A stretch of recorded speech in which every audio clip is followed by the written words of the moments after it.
said I've been on missionary trips to Mexico. It's true, I've seen the horrible poverty there.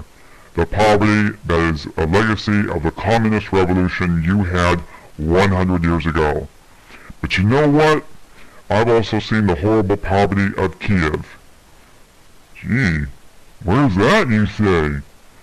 That's in a country in Europe called Ukraine, if you haven't heard of it yet. It too suffered from decades of communism. I've seen crushing poverty in Moscow, Russia, and Beijing, China as well. More places devastated by communism. Guess what?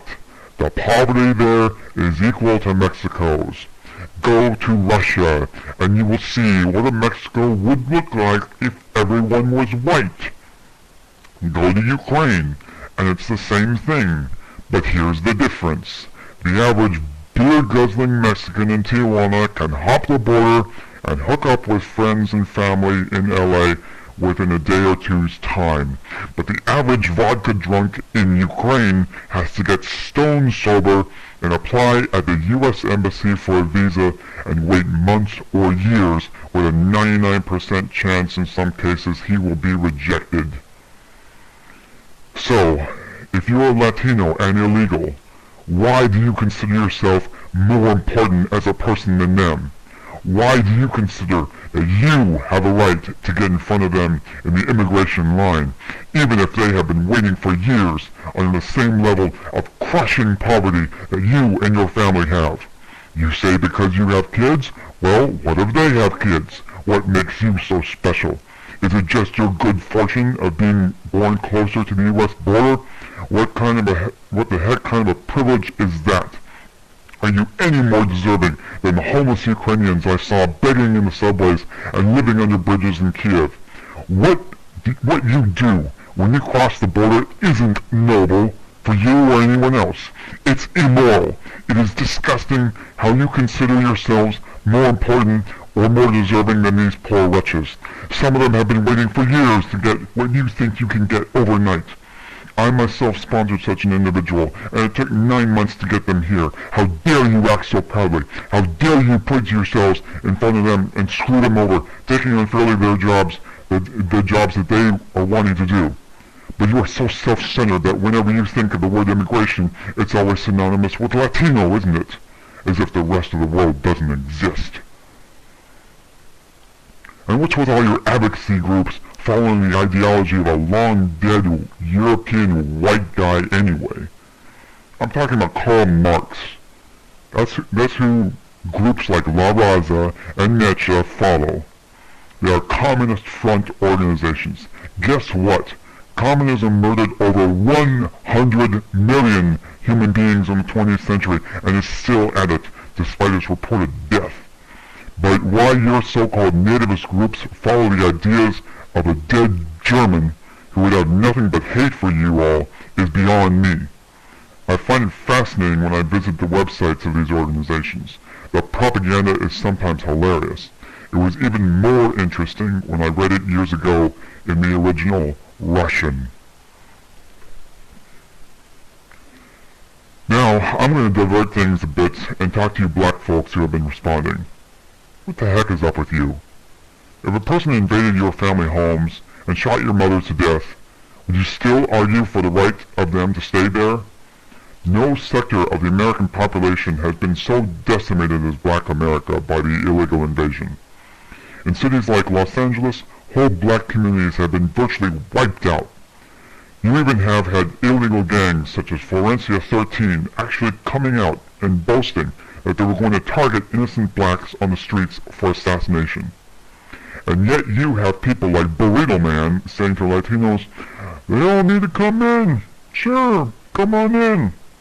Here's my younger brother. He's only 13 years old.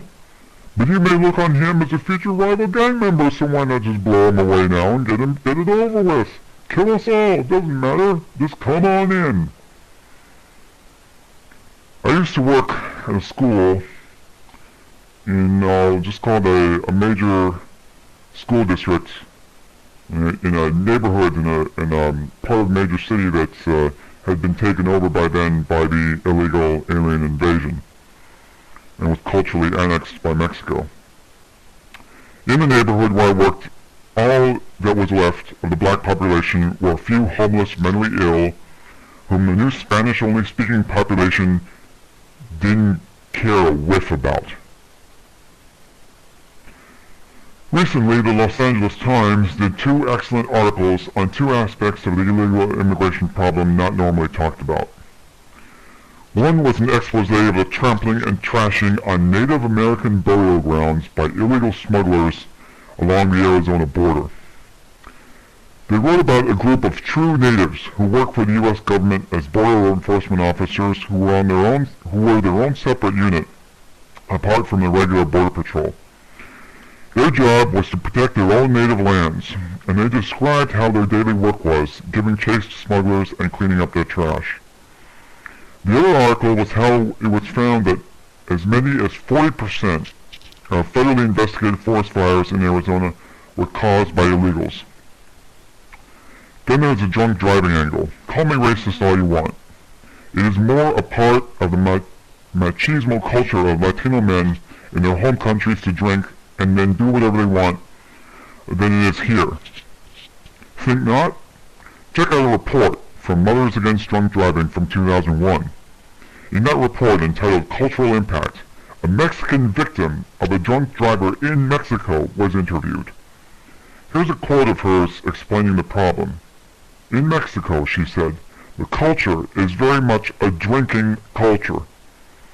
Reported the same article, Hispanic drivers are more likely than Anglo drivers to consume more alcohol more frequently and have been shown to be more likely than Anglos to drive with a blood alcohol concentration level over 0.05%. Hispanics also believed that it takes 6 to 8 drinks to affect driving, while Anglos thought 2 to 4 drinks affected driving, end quote.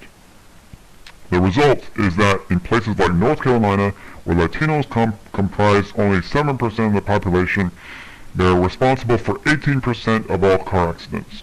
Go online, people, and research the subject under keywords like illegal alien and drunk driving and read the grisly results. Parents have lost their children and children their parents.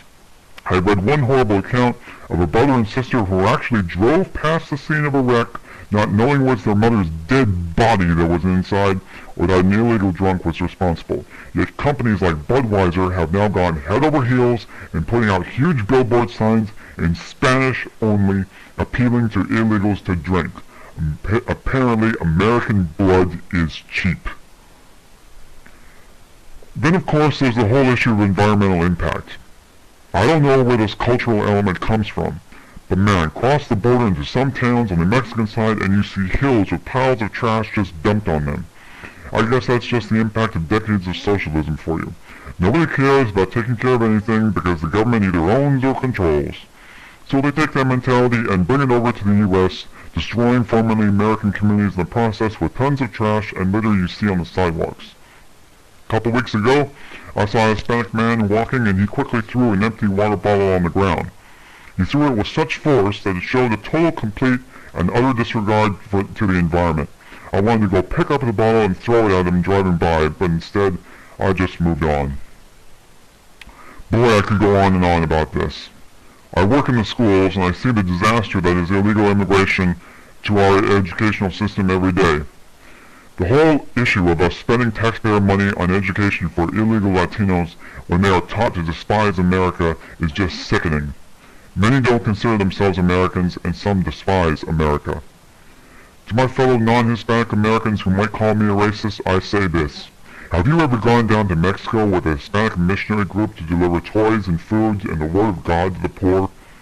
Is a nephew of yours, and an uncle, an American of Mexican descent? Was one of your best friends born and raised in Mexico City?